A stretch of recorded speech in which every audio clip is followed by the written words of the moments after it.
क्या आपने कभी सोचा है कि हजारों साल पहले एक ऐसा नगर था जो आज भी हमें चौंका सकता है? जहां नगर योजना आधुनिक शहरों से भी उन्नत थी, जहां जल संरक्षण की अद्भुत व्यवस्था थी और जहां इतिहास के गहरे रहस्य छिपे हुए हैं। चलिए आज हम आपको ले चलते हैं भारत के सबसे महत्वपूर्ण पुरातात्विक स्थलों में से एक धौलावीरा। गुजरात के कच्छ जिले में स्थित धौलावीरा सिंधु घाटी सभ्यता का एक अद्भुत शहर था। इसकी खुदाई 1990 और 91 में प्रसिद्ध पुरातत्वविद डॉक्टर आर.एस. विष्ट द्वारा की गई थी।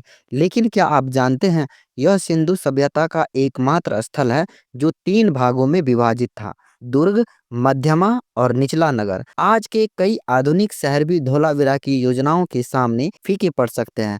यहाँ सड़कें व्यवस्थित थी, भवन सुनियोजित थे और सबसे आश्चर्यजनक बात यह कि जल संरक्षण की ऐसी व्यवस्था थी जो आज भी अध्ययन का विषय बनी हुई है। शहरों के बीचों बीच एक मजबूत प्राचीन दीवारों से घिरा क्षेत्र था जिसे मध्यमा कहा जाता है। यहाँ एक विशाल जलाशय था जो दर्शाता है कि उस समय के लोग जल प्रबंधन में कितने निपुण थे। लेकिन यह सिर्फ एक नगर ही नहीं था, यह कला, संस्कृति और तकनीक का केंद्र भी था।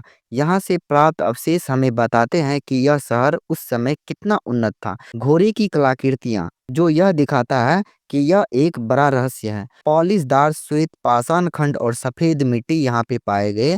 ये इस बात का प्रमाण है कि यहाँ के लोग वास्तुकला और निर्माण कला में बहुत ही निपुण थे।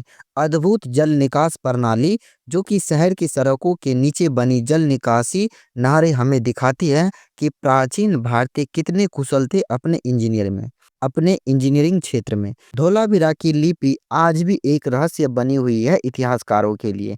यहाँ से मिली लिखित पट्टिकाओं को अब तक कोई पढ़ नहीं पाया है। क्या यह सभ्यता हमारी कल्पना से भी अधिक उन्नत थी? क्या इसके लोग कोई गुप्त संदेश छोड़ गए थे या फिर इस नगर के पतन के पीछे कोई और गूढ़ कहानी छिपी हुई है? हालांकि आज धौलावीरा भारत का गौरव है और यूनेस्को द्वारा विश्व धरोहर स्थल के रूप में मान्यता प्राप्त कर चुका है, लेकिन यह केवल एक पुराना शहर ही नहीं बल्कि एक रहस्यमयी शहर भी है जिसे अभी भी पूरी तरह सुलझाया नहीं जा सका है। तो अगली बार जब आप इतिहास के बारे में सोचें तो याद रखें कि भारत की मिट्टी में ऐसे अनगिनत कहानियां दबी हुई हैं जो हमारे गौरवशाली अतीतों के बारे में बताती है। अगर आपको इस तरह के इतिहास को जानने का मौका मिले या अगर आपको टाइम मशीन मिल जाए तो क्या आप उस समय के दौर में जाना चाहेंगे? यह राय अपने कमेंट्स में जरूर हमें बताएं।